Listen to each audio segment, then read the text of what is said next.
Bom dia, paz do Senhor para todos. Eu queria, na realidade, hoje não vai ser uma pregação, como vocês têm aqui sempre e tudo mais, mas vai ser mais uma reflexão. Tá, o meu intuito aqui, na realidade, é trazer uma reflexão.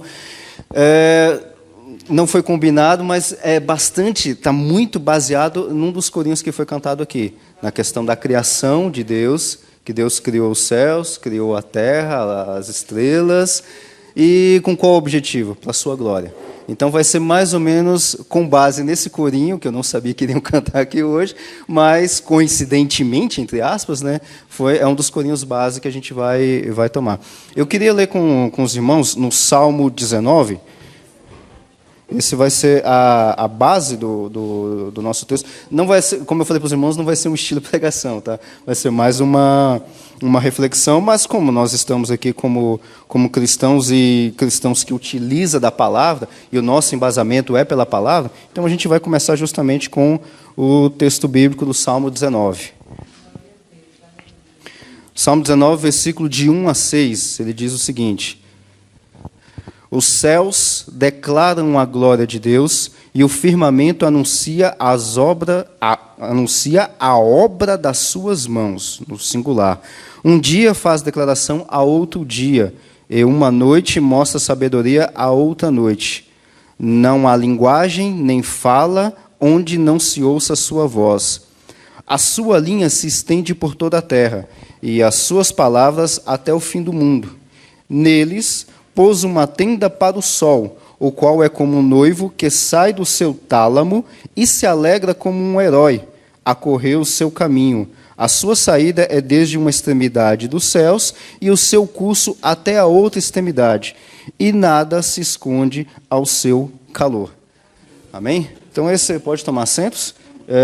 Esse é o texto que eu vamos dizer assim, que eu separei para os irmãos. Bom, vocês vão acompanhando aqui, eu vou acompanhando de cá, e aí a gente vai sincronizando. O que eu queria falar para os irmãos hoje, na parte da manhã? Deixa eu só ligar aqui. Bom, o que eu queria, então, comentar com os irmãos hoje é sobre os dois livros de Deus, sem conflito. Bom, primeiro, a gente precisa saber que livros são esses, né? Se são livros de Deus, é porque Deus está, em algum momento, envolvido em relação a isso, tá? E ainda eu coloquei um comentário adicional, não tem conflito. Bom, isso está meio óbvio, porque se é dois livros e se é de Deus, não tem conflito. Foi ele que escreveu, né? Então a gente vai começar a... Bom, antes de mais nada, deixa eu me colocar onde que eu estou. Meu nome é Alexandre, como foi mostrado aqui. Eu sou da Igreja Batista da Graça, que fica ali na QNL, ali na quadra 14, tá? E eu trabalho com o Diego, foi ele que me convidou. Obrigado pelo pastor também por essa oportunidade, pela confiança de ter, vamos dizer assim, um desconhecido praticamente para trazer a palavra hoje, tá? Eu acabei invertendo a ordem dentro da cabeça. Já comecei no texto, já voltei, mas vamos consertar. E o assunto, agora nós vamos entrar no assunto mesmo que eu queria trabalhar com os irmãos, é baseado nesse Salmo 19, aonde, nesse Salmo 19, está mostrando um dos livros. Como eu falei para os irmãos, são dois livros. Então, no Salmo 19, já está mostrando um. Onde é que está o outro livro? O que a gente leu. Então, são dois livros, e são esses dois livros que eu queria mostrar para vocês hoje, e esses dois livros não têm conflito. Tá? Um está justamente descrevendo um dos livros, e o outro é onde a gente leu. E os dois são de Deus, então não há conflito. Tá? Volta no primeiro slide, na capa. Isso. Essa Associação Brasileira de Cristãos na Ciência que eu coloquei aí para os irmãos, inclusive esses slides eu mandei para o Diego, tá? Então... Depois, se os irmãos quiserem ver mais alguns detalhes, é livre, não tem problema nenhum. Essa associação é uma associação que eu faço parte, tá? E, em linhas gerais, o que ela é? É uma associação de cristãos que trabalham com ciência. Qual ciência? Qualquer uma. Então, lá dentro a gente tem pessoas que é da área do direito, história, teologia, porque teologia também é uma ciência, idiomas em geral, língua inglesa, alemã, por aí vai. Também nós temos lá pessoas das ciências naturais, né, que é o meu caso na área da física, tem químico, biólogo e por aí vai. Então, é um monte de cientistas que são cristãos e que se juntam para trabalhar com o quê? a trabalhar com os dois livros de Deus. O nosso serviço é justamente esse, tá? É trabalhar com os dois livros de Deus. Então, são cientistas que trabalham com isso. Tá? E é uma associação a nível nacional, interdenominacional. Então, lá tem pessoas de todas as igrejas, presbiteriana, batista, que é meu caso, tem assembleiano, tem algumas que eu não sei qual é o nome, e por aí vai. Então, são diversos cristãos, cientistas que trabalham, e cientistas estão entrando na graduação agora, os calouros, até quem já tem doutorado, quem é professor de curso universitário e por aí vai. Então, é isso que a gente trabalha. Pode colocar no primeiro, Diego. Bom, a próxima. Esse vai ser mais ou menos o sumário que a gente vai trabalhar, tá? Então, já tem o encadeamento do que eu quero apresentar para vocês. Então, na introdução, eu quero mostrar para vocês o que é justamente o objeto. Aqui, como eu falei, não é bem uma pregação, é mais uma reflexão. Mas que objeto é esse? Quais são esses dois livros que eu estou destacando para vocês e os dois livros que não têm conflito? Né? E é isso que a gente vai começar a trabalhar. Tem muita figurinha desse tipo aqui. Todas essas figurinhas que mostram, essas figuras são reais. Tá? Todas essas figurinhas são figuras que eu tirei de um dos livros. Tá? Qual que é esse outro livro? Pois é, essas figurinhas são desse livro que eu vou mostrar para vocês. Tá? Essa aqui é uma nebulosa.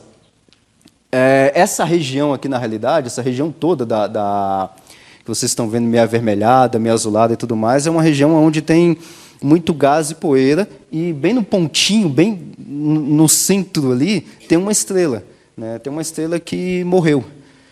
E aí morreu por quê? Porque tem essas nuvens vermelhas ao redor e tudo mais, que é o símbolo, que vamos dizer assim, que seria, não é um simbolismo, porque isso é uma imagem real, da morte dessa estrela. E esse gás e essa poeira que está ao redor, justamente ela está recheada de elementos químicos que vão produzir ou vão se juntar em alguns objetos muito menores do que a estrela, que nós chamamos de planetas. E nesses planetas vão ter o quê? Toda essa constituinte que nós temos aqui no nosso.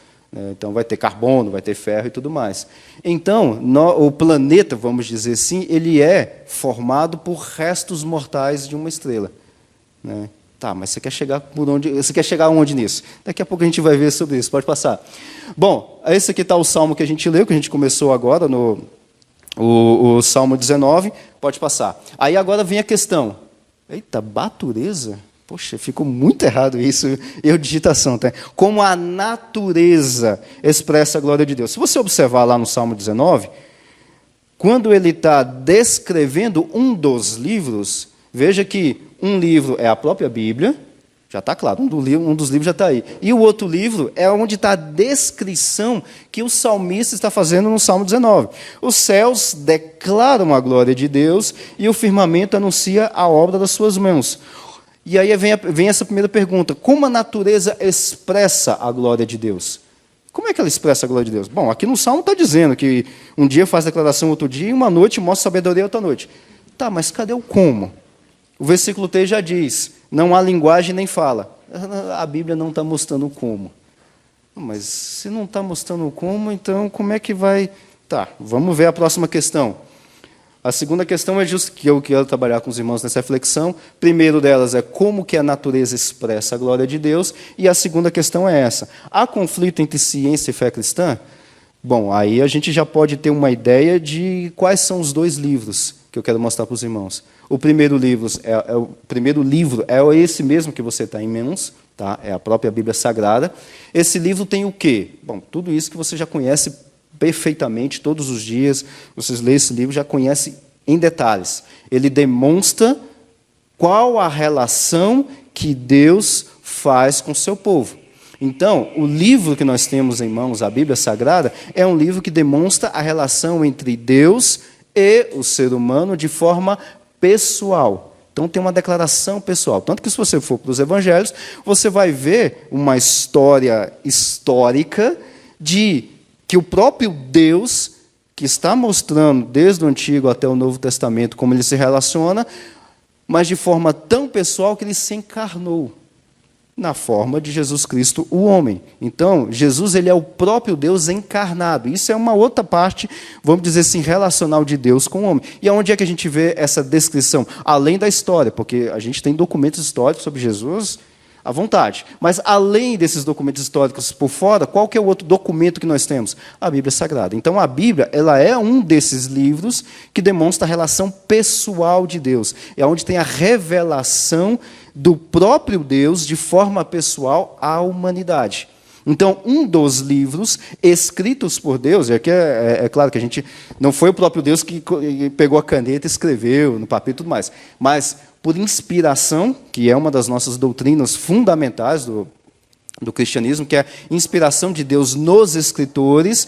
Esses escritores, na sua época, no seu tempo, ao longo de, vamos arredondar as contas, 1.600 anos, se você considerar desde a época de Moisés, ali no século XV a.C., até Apocalipse, mais ou menos no ano 90, 100 depois de Cristo, dá uns 1.600 anos, de pessoas que foram inspiradas por Deus a escrever esse texto que nós temos em mãos aqui. Tá? Então, esse é o primeiro texto. E essa revelação é uma revelação pessoal de Deus para nós. E vai para quem? Quem é o destinatário dessa revelação que nós temos? São os cristãos que Deus escolheu e que Deus separou e que está trabalhando todos os dias aqui. Tá? É para isso. Não é para todas as pessoas. Então, se você pegar um ateu, um cara que não acredita em Deus, o cara que vai criticar a Bíblia, dizer que é mentirosa e falar um monte de besteiras que não está na Bíblia, obviamente ele não vai entender nada da revelação pessoal de Deus ao ser humano que está descrito na Bíblia. Então, esse é o primeiro livro, que nós também chamamos, dentro lá da teologia, de uma forma um pouco mais... com a outra palavra, que é a revelação especial. Por que especial? Porque é a revelação especial de Deus com o ser humano. Não é para todo mundo, é só para os cristãos. Tá? Então, esse é o primeiro livro. E o segundo livro é qual? É o livro da natureza. É o livro onde Deus se revela para qualquer ser humano. Quando eu digo qualquer, é qualquer mesmo. O cara pode ser cristão, pode ser ateu, à toa, budista, qualquer coisa. Tá? Ele não acredita em nada, ele acredita em tudo, panteísta, qualquer coisa. Não importa. Deus se revelou para ele também. Mas não com a revelação especial, com a revelação geral. Qual a revelação geral? Volta lá no texto, no Salmo 19, versículo 1. Os céus declaram a glória de Deus e o firmamento anuncia a obra das suas mãos. Para quem? Bom, para quem consegue ver os céus e o firmamento. Todo mundo. Não importa em qual local que o cara esteja, ele vai ter a revelação de Deus. Esse é o outro livro que Deus escreveu. Só que aí nós chamamos esse outro livro, que é para todo mundo, de revelação geral, já que é para todo mundo. Aí agora vem essa segunda questão, que é a conflito entre ciência e fé cristã. Por que eu trouxe essa questão? Porque, veja, na primeira questão tem como a natureza expressa a glória de Deus. E esse como o Salmo não deixa explícito. O Salmo não mostra. O Salmo só diz o seguinte, olha, os céus declaram a glória de Deus, anuncia as obras das suas mãos, mas não tem linguagem. Um dia fala a declaração, outro dia, mas não tem linguagem, não tem som. Na revelação especial não diz o método que é utilizado para a declaração da natureza, da glória de Deus ao ser humano, qualquer ser humano. Não tem um método. E o método que qualquer ser humano consegue ver a glória de Deus, se ele vai reconhecer ou não é outra história, é através da ciência. Justamente dessa parte. E aqui ciência eu estou falando de forma geral. Tá? Ciência, então, o cara vai conseguir, qualquer um consegue ver, olha, parece que tem alguém que criou todos esses negócios todos que tem aí. Os céus, o universo, aquela nebulosa ali, parece que a gente conhece os processos físicos muito bem, perfeitamente, por leis, equações, observação. Isso aí é trabalho de... Qualquer físico consegue fazer isso tranquilamente, consegue saber... Eu consigo descrever para você como é que é aquele fenômeno lá daquela estrelinha e daquele monte de negocinho que tem ao redor, que a gente chama de supernova. Descrevo perfeitamente isso. Mas quem é que criou essas leis? As leis para que a supernova explodisse naquele formato e produzisse elementos químicos que está no sangue nosso, tipo ferro, oxigênio, ar e tudo mais. Isso aqui não é nada produzido na Terra, é produzido em morte de estrelas, como aquela ali. Quem é que criou todas essas coisas? A resposta eu ia dar aqui, mas já foi dada no corinho, né? Foi Deus que criou todas essas coisas. Tá? Então, essa primeira parte então, da ciência é o que vai descrever ou mostrar como a gente lê o livro da revelação geral para qualquer ser humano. Qualquer ser humano dentro da ciência consegue ver. consegue atingir Deus. Mas ele vai atingir Deus assim, bom, tem um Criador. Agora, quem é esse Criador? O que esse Criador faz? Aí a gente precisa da revelação especial, que é o que eu coloquei aqui, fé cristã. E a gente tem um costume de dizer que tem conflito entre a ciência e a fé cristã. Comumente a gente coloca. Vê o próximo slide. A introdução, então, vamos dizer assim, as definições que eu queria mostrar para vocês é justamente essa. O que é ciência e o que é fé cristã? Bom, ciência, que talvez nem todo mundo esteja acostumado com esses termos, é um corpo de conhecimento sistemático, cada área da ciência, são diversas áreas, tem a sua forma específica de adquirir conhecimento, ciências no plural, e aí a gente tem diversas ciências, química, física, medicina, sociologia, antropologia, teologia científica é uma outra área da ciência também, e por aí vai. Tá? Então, é tudo isso que qualquer pessoa trabalha, é a área da ciência. E a área da fé cristã, bom, é isso que nós fazemos todos os dias, tá? Corpo espiritual de Cristo. E aonde tem as doutrinas ou teorias teológicas, eu não sei se eu inventei esse termo ou eu puxei da teologia científica de um teólogo, Alistair McGrath, mas eu acho interessante essa expressão, teoria teológica, tá? Mas teoria aqui não é o que a gente acha, tá? Não é achismo, eu tenho uma teoria, mas não, teoria aqui nesse contexto é alguma coisa muito mais além do que isso, tanto que eu estou aplicando para teoria teológica, ou o que a gente chama de doutrina. Por exemplo, doutrina da Trindade, tá? A doutrina da cristologia, soteriologia e tudo mais. Isso são doutrinas ou teorias teológicas. Trindade, encarnação de Deus, que é a cristologia, natureza humana e divina na mesma pessoa histórica. Jesus, que é aquela a dupla natureza, porque Jesus era 100% homem e 100% Deus. Ele não era meio a meio, meio Deus e meio homem. Não era um homem um pouquinho acima dos homens e um pouquinho abaixo de Deus, que é uma das heresias que nós conhecemos ao longo da história da igreja. Não, Jesus era 100% homem, 100% Deus. Na mesma pessoa de carne e osso, que comia, dormia, sofreu, morreu e ressuscitou. Então, tudo isso que nós temos são doutrinas ou teorias teológicas dentro do nosso contexto de fé cristã. Pode passar o outro. Bom, e aí volta a pergunta novamente. Há conflito entre a ciência e a fé? E quando começou? Aí tem uma explosão, porque comumente a gente acha que tem conflito. Mas onde é que está o conflito? E aí eu queria perguntar justamente isso para vocês.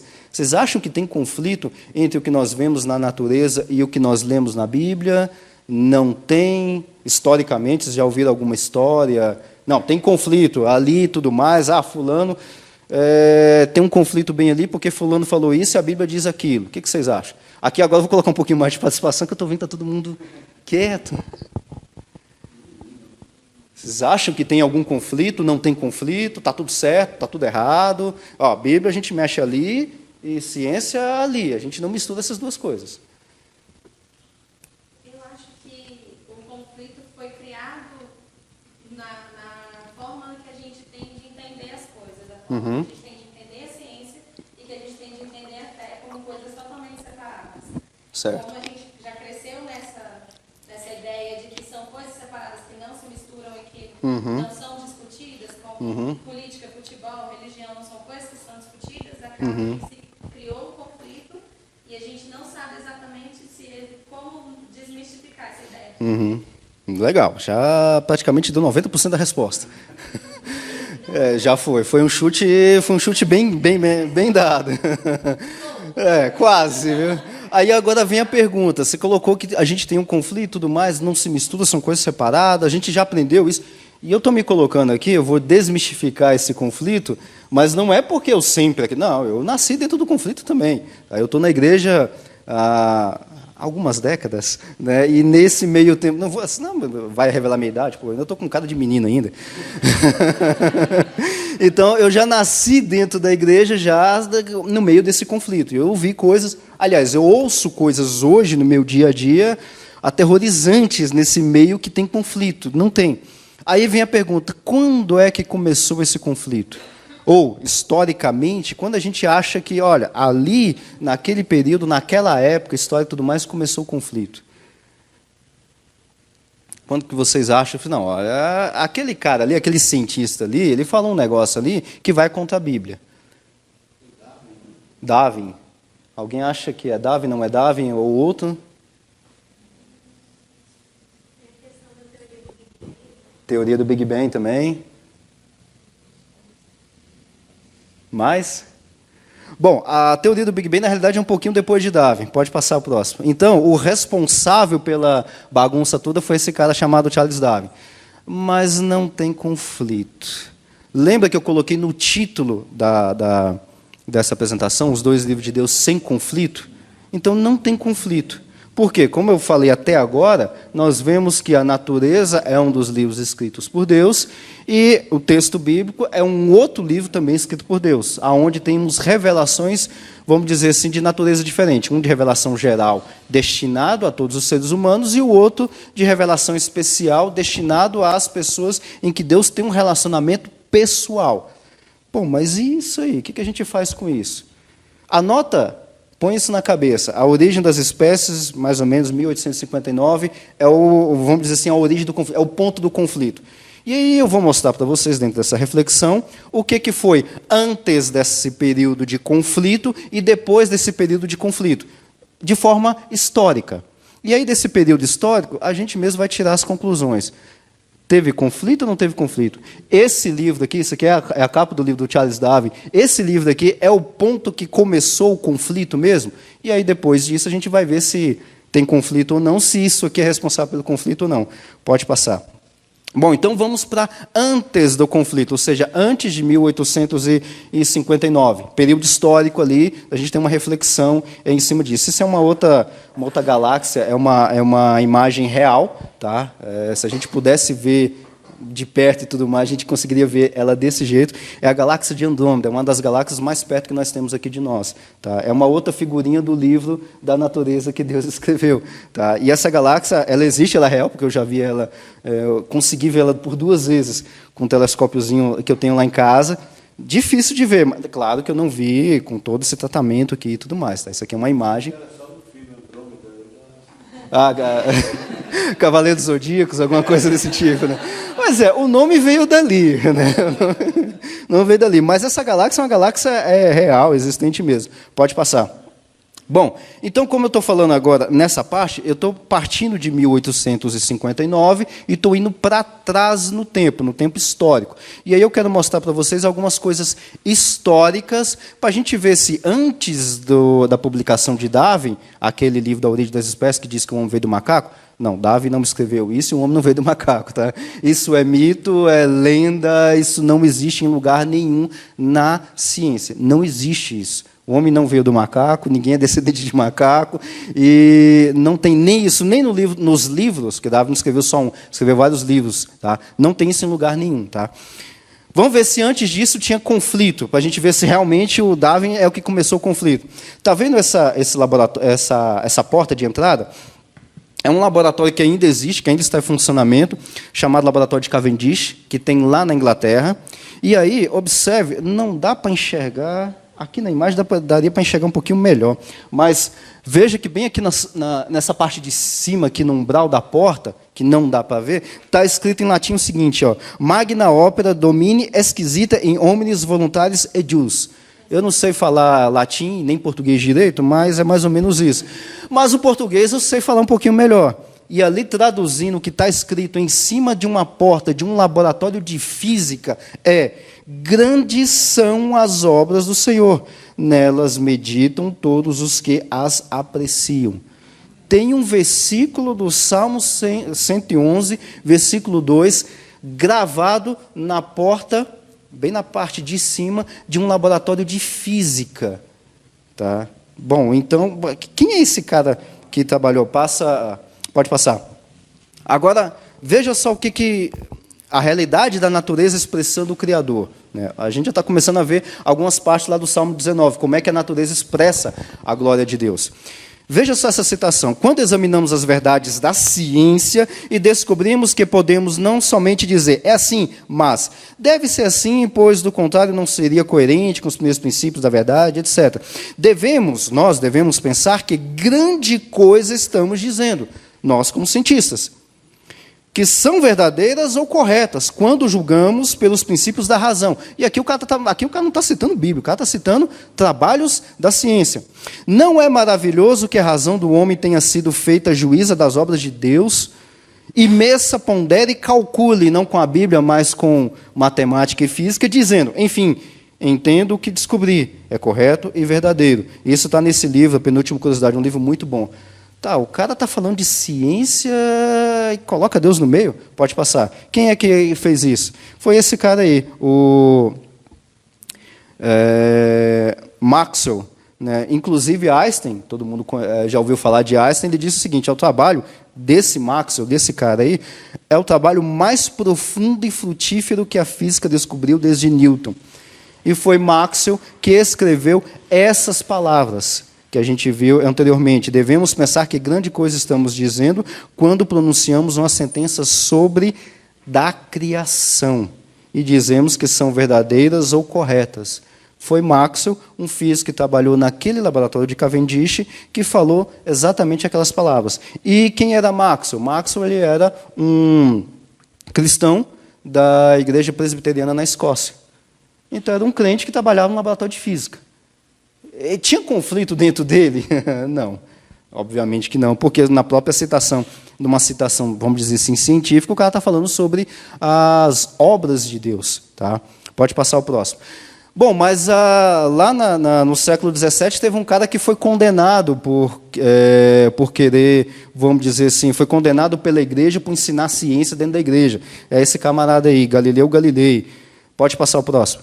Vamos ver qual que é a questão de Galileu. Né? Todo mundo já ouviu falar de Galileu na escola e tudo mais. Galileu ele fez muitas coisas dentro da física. Né? E todo mundo diz, não, Galileu foi condenado porque a igreja condenou Galileu e tudo mais, porque ele estava querendo ensinar ciência dentro da igreja. Olha só o que diz essa citação do livro, do Alistair McGrath. A questão fundamental, no caso da condenação de Galileu, era da inovação teológica. A aceitação da interpretação de certas passagens bíblicas por Galileu minaria seriamente a crítica católica do protestantismo. Para os católicos, o protestantismo havia introduzido novas e, portanto, erradas interpretações de certas passagens bíblicas. Sem a proteção do Ciappoli, que era um padre que estava ajudando Galileu, Galileu tornou-se vulnerável às acusações de heresia por inovação, levantadas contra ele por seus críticos. Traduzindo para o português é o seguinte, Galileu, ali no século XVII, lembra ali 1620, o que a gente teve no século anterior, 1517? A Reforma Protestante. Né, com Lutero, Calvino, Zwinglio e aquela turma toda ao longo do século XVI inteiro. Até essa época nós tínhamos apenas a Igreja Católica e não tínhamos as outras divisões que nós temos vamos dizer assim, da linha protestante do cristianismo, que somos nós. Tá? Não tínhamos isso até essa época. E aí Galileu, já no século XVII, uns 100 anos depois, ele era físico, matemático, trabalhava com ciência e tudo mais, era cristão dentro da igreja católica, mas ainda continuava sendo cristão ainda, seguia a palavra de Deus à risca, e alguns modelos, trabalhos científicos de Galileu, abria possibilidade de interpretações de certas passagens da ciência, não, bíblicas, certas passagens bíblicas. E isso para a igreja, os protestantes abriram ali, traduzindo Bíblia para o alemão, para o inglês e tudo mais, isso não pode. Aí vem o outro cara aqui, está abrindo possibilidade de interpretação bíblica, heresia. Claro que nós, protestantes, somos, desde essa época do século XVI, hereges por questões bíblicas, teológicas. E Galileu foi condenado por questão teológica. Galileu não foi condenado por questão científica, de querer ensinar ciência dentro da igreja e tudo mais. Então, o condenado e a condenação simplesmente não tem. Pode passar. Então, a gente está vendo aí que antes do conflito, parece que não tem conflito. E aí tem um outro camarada, um pouquinho antes de Galileu, bem antes de Galileu, no século XVI, ele diz o seguinte, olha, graças te dou ao Senhor e Criador. Pô, é um físico falando isso. Pois me alegraste com tua criação, quando fui arrebatado pelas obras das tuas mãos. As obras das tuas mãos aqui é o mesmo que a gente viu lá no Salmo 19. Toda a criação. Eis aqui terminada uma obra do meu chamado, feito com toda a força intelectual, que tu me deste. Tenho declarado o louvor das tuas obras, a criação de Deus, a homens que lerão essas evidências, o trabalho que eu estou fazendo sobre a natureza, até onde o meu espírito finito pôde compreendê-las em sua infinitude. Fui eu seduzido pela presunção ao contemplar a admiração da beleza das tuas obras? Ou tenho eu buscado a minha própria glória entre os homens na construção da obra que foi destinada à honra só tua? O cara não pegou nem um pedacinho da honra? Não. E olha que físico, não pegar um pouco de honra é complicado, viu? Ainda bem que ele não é do século XXI, tá?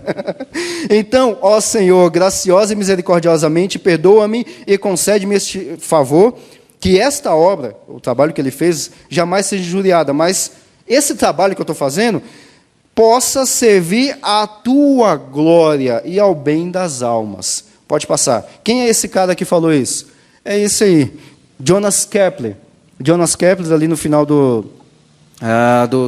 século XVI, ele era um cristão protestante, se não me engano, da igreja luterana, e ele é um dos grandes físicos que nós temos, que nós trabalhamos. Por exemplo, pode passar, as leis de Kepler que nós temos, que nós utilizamos na escola, na cosmologia. Então, por exemplo, tem o Sol, tem os planetas rodando ao redor do Sol, né, tem aquelas 3 leis de Kepler, a gente descobre com isso planetas, galáxias, buracos negros supermassivos que estão no centro de galáxias. A gente descobre todas essas coisas que tem por aí usando as leis de um físico, matemático, cientista e cristão.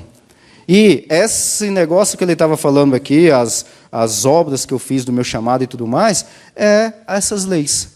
Tem umas leis matemáticas, essa é a obra que ele fez. Tá? Pode passar. Bom, e aí outros cientistas que adoraram... Eu só espero não passar do tempo. Outros cientistas que eram adoradores de Cristo, antes do conflito. Newton era crente também. Copérnico é o que fez aquela mudança do heliocentrismo para o geocentrismo. Também era crente. Giordano Bruno, outro condenado pela igreja por causa que estava ensinando ciência na igreja. Não, foi condenado por heresia e é outra questão que não tem nada a ver com ciência. Alessandro Volta. Quem é o Volta? Não é que ele foi e volta, não. Alessandro Volta é o cara que inventou essas pilhas que nós usamos em aparelhos eletrônicos. Tá? É o Volta, ou do volts, 220 volts. É esse mesmo cara que também era cristão. Cauchy. Esse aqui talvez muita gente não conheça ele, mas tudo que nós trabalhamos com tecnologia hoje, pense em qualquer coisa tecnológica, um microfone sem fio, utilizando eletromagnetismo. As equações para colocar isso aqui para funcionar, vem desse cara, Cauchy. Né? E era matemático e tudo mais, e cristão também. Pode passar. Bom, então a gente viu que até o ponto do conflito para trás não tem conflito.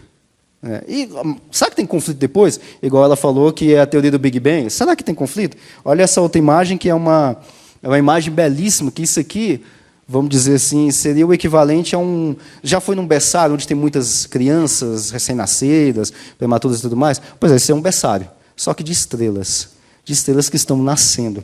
Então, tem muitos pontinhos aí, esses pontinhos azuis, que são estrelas que estão nascendo, que a gente conhece bem. Tá? Então, vamos ver... E é uma imagem real também. Vamos ver depois, então, do conflito, se tem conflito. Pode passar. Bom, o pai do Big Bang. Big Bang foi conflito. Vamos ver o que o pai do Big Bang falou. Nada no meu trabalho, que é a teoria do Big Bang e muitas outras coisas relacionadas, nada do que aprendi nos estudos de toda ciência ou religião mudou minha opinião. Não tenho conflitos a reconciliar. A ciência não mudou a minha fé na religião, e a religião jamais contrariou as conclusões obtidas pelos métodos científicos, pelos trabalhos que ele fez dentro da teoria do Big Bang. E ele mandou esse artigo lá na New York Times, em 1933, tem bastante tempo. Pode passar. Bom, então o pai do Big Bang, esse aqui é o Einstein, que é um dos pais do Big Bang. Einstein não era cristão, como nós conhecemos, tá? Mas ele era um dos pais do Big Bang, mas o pai do Big Bang mesmo, vamos dizer assim, o que tem um nome, na realidade, o nome da teoria do Big Bang se chama a teoria de Friedman, Lemaitre, Robertson e Walker. E o Lemaitre é um dos pais fundadores da teoria do Big Bang, que é esse outro que está conversando com Einstein, um cristão também. Então, o pai do Big Bang, o próprio pai do Big Bang, ele não tinha conflito nenhum, né? E ele chegou, e aí a expressão que eu coloquei, chegou perto da origem do universo. Ou seja, o cara conseguiu trabalhar chegando bem pertinho do nascimento do universo, há bilhões de anos atrás, né? E ele viu ali a própria glória de Deus. E, detalhe, o Lemaitre, ele era matemático, físico também, ele é Morreu em 1960, já um pouco mais recente, e ele era padre numa igreja lá na Bélgica. Então, durante a semana, ele dava aula de física e matemática na universidade, e no final de semana ele pregava a palavra para as pessoas que estavam na igreja. Esse é o pai do Big Bang. Ou seja, o cara não arrumou, não tinha conflito nele. Né? Tanto que, na expressão que ele mandou lá para o New York Times, ele falou, olha, eu não tenho conflito nenhum. Como assim? Eu vou ter que me reconciliar em alguma coisa? Tenho que me reconciliar com Deus? Ou me reconciliar com a ciência? Tá, cadê o conflito? Não tem. Pode passar. E aí, vamos modernamente para os nossos dias de hoje. Veja essa outra expressão aqui. Deus está tão interessado na compreensão das Escrituras, em um dos livros, quanto está em minha habilidade de compreender a ciência que estou fazendo, ou seja, o meu próprio trabalho. De modo que relatar essas descobertas a outras pessoas faltou um acento aí, é um ato de serviço. E serviço a Deus. Eu penso que a exploração científica, ou seja, eu trabalhar, é uma forma de glorificar a Deus, pois explora o que Ele, Deus ou Criador, criou. E quem é essa Jennifer Wiseman? Ela está viva, ela veio aqui no Brasil já 2 vezes, já nesse livro que tem aí. Pode passar. Jennifer Wiseman, ela é astrofísica sênior da NASA. É uma mulher que trabalha na NASA, é uma cristã que trabalha na NASA. Melhor ou pior do que isso, ela é cientista sênior do projeto Hubble. O que é esse projeto Hubble? Aqui está a imagem dela e aí um conjunto de imagens que ela fez. Alguma dessas imagens é uma das que eu estou mostrando para vocês. Mas o que essa mulher fez? Pode passar. Uma das coisas que ela fez dentro do projeto Hubble. Ela fez essa imagem que tem aí. O Diego tinha me pedido para deixar um exercício para os irmãos, e aí eu estou deixando essa figura aí para os irmãos fazerem depois. Nessa figura, cada pontinho é uma galáxia, não é uma estrela. É uma galáxia que tem alguns bilhões ou trilhões de estrelas. E nessa imagem tem 10.000 galáxias. Aí os irmãos pegam essa imagem e depois marcam com a caneta cada uma das 10.000 galáxias que tem nessa imagem. Ou seja, essa imagem foi feita por uma cristã. Ele vai dar o gabarito depois. Eu deixei o gabarito com ele depois. Ou seja, como é que numa imagem eu consigo visualizar 10.000 galáxias? Pois dá para ver. Claro que a gente não vai fazer esse exercício, mas dá para fazer. E quem fez esse tipo de imagem é uma cristã que trabalha lá dentro da NASA. Tá? Pode passar. Aí tem uma outra atual agora, um outro adorador do Criador, um professor de física teórica da Universidade de Oxford. Eu não precisava ver a minha pesquisa, o meu trabalho, simplesmente como meio para um fim espiritual, pois, para Deus, descobrir novos conhecimentos, ou seja, trabalhar dentro da ciência, é uma forma de adoração. Eu poderia servir a Deus sendo o melhor... Eita, mas já erro... Sendo o melhor cientista que eu conseguisse. Arthur Lewis é um outro professor de física teórica, está vivo, está dando aula e tudo mais, e é um cristão. Ou seja, o cara faz o trabalho de adoração a Deus dentro da igreja? Também, mas ele faz o trabalho de adoração a Deus dentro da universidade, dando aula de física e fazendo pesquisa em física. Pode passar. E outros servos de Deus atuais, que estão vivos ainda, que são cientistas. Francis Collins, aquele que fez o projeto Genoma, e que a gente consegue saber tudo que tem no nosso DNA, é outro cristão. John Polkinghorne, ele é físico e também é pastor lá na Inglaterra, de uma igreja anglicana. Tá? Ele trabalha bastante com essa interação entre fé cristã e ciência. Deborah Hassman, ela é física, musicista, toca um monte de instrumento, e atual presidente do Biologos, dá aula de física e faz pesquisa também. É até cansativo falar dela, porque o tanto que essa mulher trabalha. E é uma cientista que também trabalha dentro da igreja e dentro da ciência. Alistair McGrath, que é esse que eu mencionei para vocês antes, ele é biólogo, teólogo, trabalha com teologia científica e teologia natural. O que é isso? É uma interação entre a ciência e a teologia cristã. Tá? E aí eu me coloquei, eu e mais uns outros aí também, que tem milhões de outros cientistas que trabalham com isso. Pode colocar, próximo. Bom, então a gente viu que antes do conflito não tem conflito e depois do conflito não tem conflito. Está aí o conflito. Mas eu quero saber justamente, está aí o ponto do conflito, que é lá o Darwin que escreveu que a gente veio do macaco. Darwin não fez isso. Isso é culpa nossa que a gente faz isso. Pode passar. Bom, a gente viu que antes e depois do conflito não tem conflito. Então, não há conflito. Simplesmente nunca houve conflito na história. Tá? Porque nós vemos que as Escrituras e a ciência, elas estão em harmonia e consonância com todas as coisas que Deus criou. Então, tanto para a ciência, para os cristãos que trabalham na ciência, como para a própria Bíblia, lá no Salmo 19 está descarado isso, está de forma explícita isso, Deus é o Criador de todas as coisas. Essa é uma outra imagem também. Não é montagem, tá? Está parecendo que tem alguém que está sorrindo, tá? Mas é uma imagem real. Cada um desses pontinhos é uma galáxia. E aí tem um efeito óptico que a gente visualiza, que se chama lente gravitacional. E aí dá esse efeito que parece que tem alguém rindo, mas essas coisinhas que tem aqui ao redor e esses pontinhos e tudo mais são tudo galáxias. E aí nosso cérebro fala: opa, tem alguém que está rindo da gente? Pois é uma imagem real. Fazer o quê? Pode passar, próximo. Bom, e aí a gente pode observar que a questão do conflito está justamente como ela falou, da gente ler as Escrituras, aprender a ler as Escrituras e aprender a ler a ciência direito. Os cientistas não são infalíveis, fazem um monte de besteiras constantemente, inclusive nos nossos dias atuais.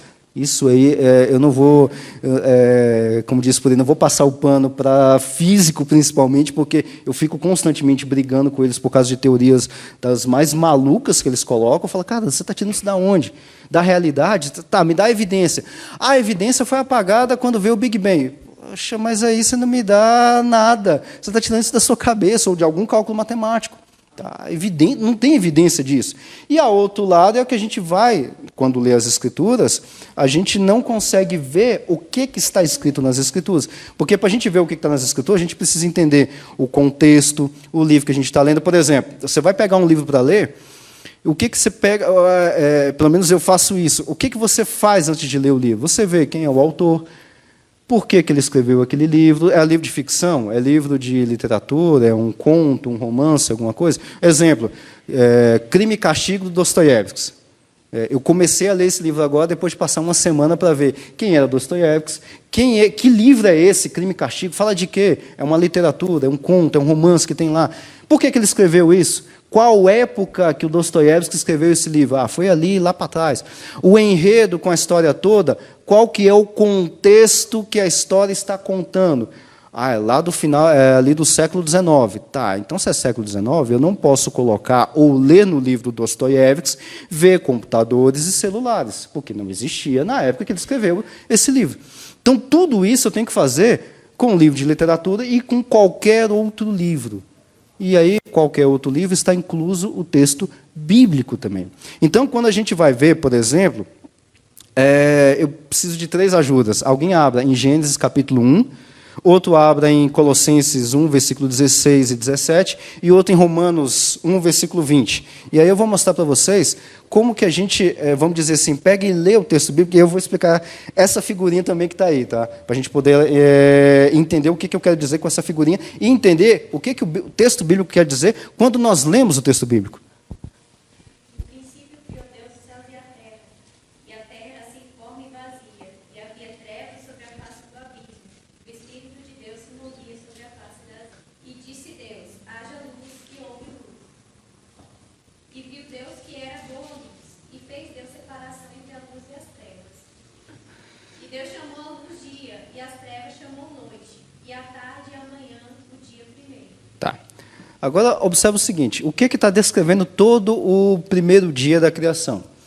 Primeiro, Deus criou o quê? Tudo. Tudo. Simplesmente criou tudo. Aí o versículo 2 diz que as coisas parecem que estavam meio bagunçadas. A terra era sem forma e vazia. Né? E o Espírito pairava sobre a face das águas e tudo mais. E aí Deus fez, haja luz, houve luz, e Deus fez o primeiro, vamos dizer assim, iluminou toda a criação, que é o que está no versículo 4, se não me engano, que é o que iluminou toda a criação. E aí chamou essa luz toda que iluminou tudo de dia. E aí, mais para frente, lendo o restante do resto do relato da criação, a gente vai ver que Deus faz separação de águas e faz separação de águas do firmamento e tudo mais.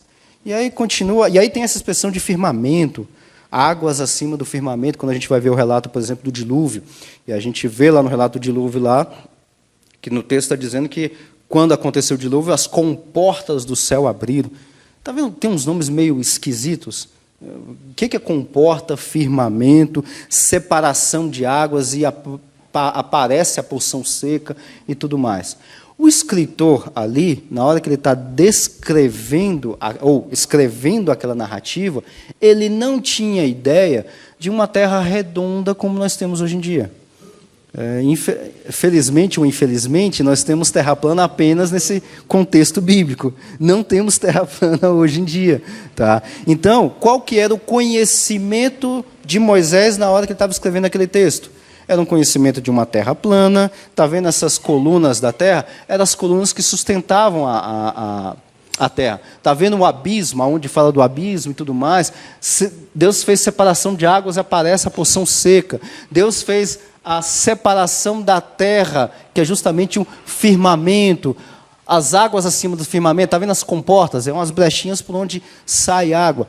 Isso é o conhecimento que o escritor de Gênesis tinha quando estava falando sobre a criação.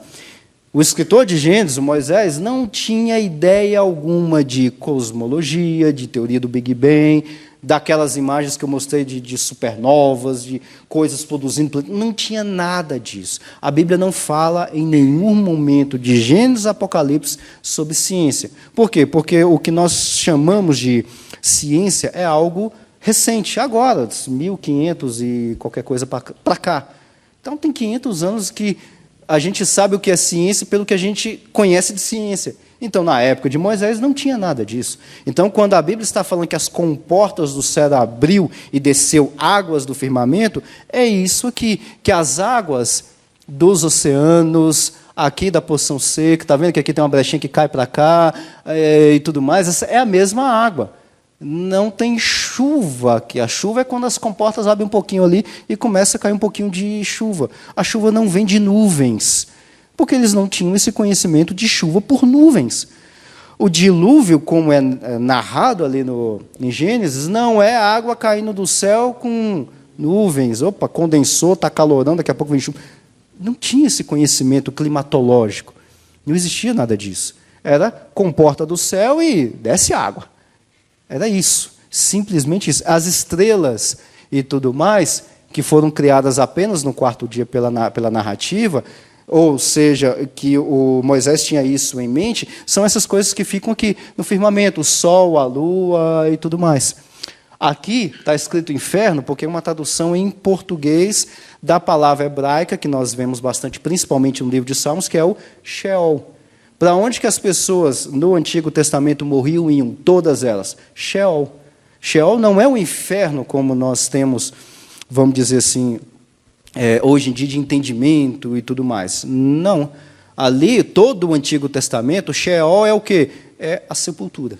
É onde você coloca o morto e morreu. O morto morrido ficou ali. Isso é o Sheol. E aonde é que fica o Sheol? Aqui, por cima das colunas da terra, debaixo da terra. Isso é o Sheol. Esse é o conhecimento que nós temos, aliás, que o escritor teve ao escrever os textos bíblicos. Outro agora lê Colossenses 1,16. Quem achou? Porque nele foram criadas todas as coisas que há nos céus e na terra, visíveis e invisíveis, sejam tronos, sejam dominações, sejam principados, sejam potestades. Tudo foi criado por ele e para ele. Então, aí, nesse texto agora de Colossenses, está dizendo que Deus criou simplesmente todas as coisas. E, detalhe, esse conhecimento aqui que eu estou mostrando para os irmãos, essa imagem aqui, perpassa do Antigo Testamento até o Novo Testamento. Lembra que Paulo falou que foi ao terceiro céu? Aliás, ele relata que alguém foi ao terceiro céu, mas a gente, vamos dizer assim, tira implícito que foi Paulo que foi ao terceiro céu. Como assim terceiro céu? Bom, o firmamento aqui é o primeiro céu, o segundo céu está acima do firmamento, e o terceiro céu, que se tinha conhecimento, é onde ficava a morada de Deus, para fora dessas águas acima do firmamento. E isso é o conhecimento que Paulo, o escritor de boa parte do Novo Testamento, tinha em mente na hora de falar sobre as coisas relatadas ou criadas por Deus. Romanos 1:20.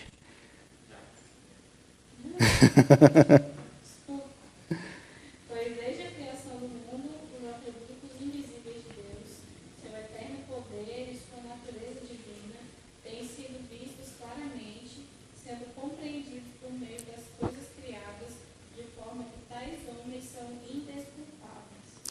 Próximo slide. Então, a gente pode ver, concluindo já vou concluir, já vou terminar, essa ideia de que a natureza expressa a glória de Deus é o que o Paulo está dizendo em Romanos, no versículo 20.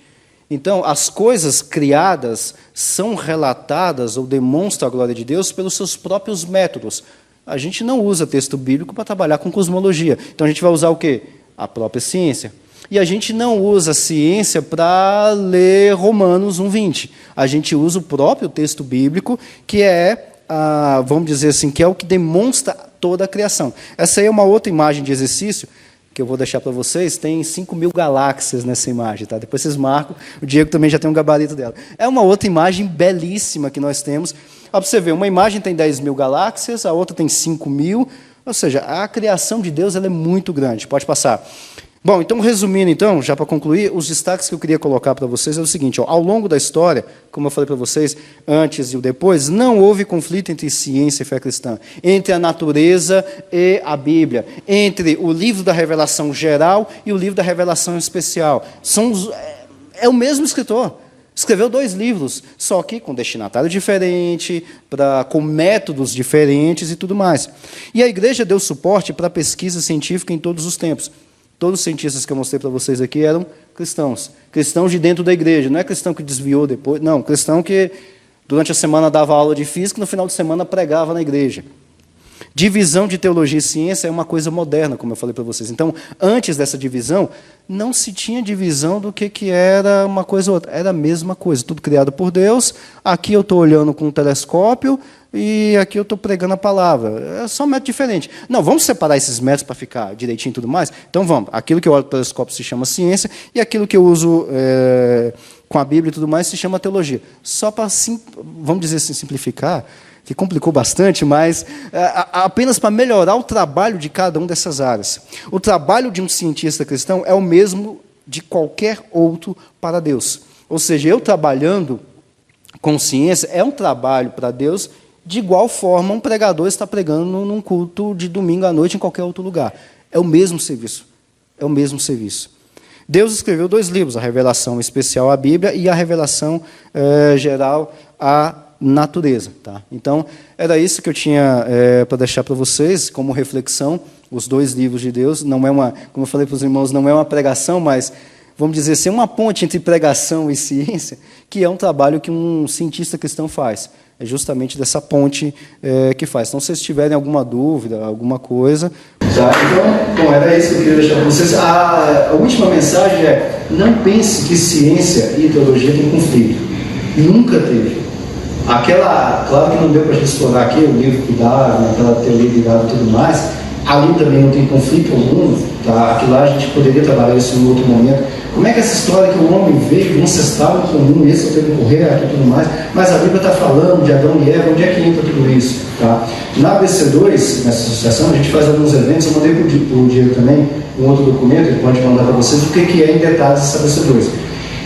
Lá dentro da BC2 nós temos um site que tem um canal no YouTube que tem um monte de documentários, palestras e tudo mais aberto, tem um monte de artigos em português dentro do site. Eu trabalho também durante a semana, terça e quinta, eu faço reunião virtual, onde eu trabalho com o pessoal. Lá também tem os livros, tem todos os detalhes lá. E em abril nós vamos trabalhar, a gente vai ter uma conferência, uma jornada que ele chama, e nessa jornada vai ser sexta-feira à noite e sábado o dia todo, dia 24 e 25 de abril. Eu estou só acertando a data, e aí depois eu vou mandar para o Diego, vocês estão convidados de antemão. Nessa conferência a gente vai trabalhar especificamente apenas um tema: a origem do homem. O que a Bíblia fala da origem do homem? O que a teologia, no caso a Bíblia inteira, fala sobre a origem do homem? E o que os dois, na hora da gente juntar, já que não tem conflito, e o que os dois têm para dizer sobre a origem do homem de forma em consonância, em harmonia? Porque é 2 livros escritos por Deus, a gente tem que ter entendimento como, entre aspas, Deus quer que nós tenhamos entendimento de forma junta. Então a gente vai trabalhar especificamente dia 24 e 25 de abril apenas sobre isso. E lá a gente vai falar um pouquinho de Darwin e outras coisas mais. Amém? Amém. Muito obrigado.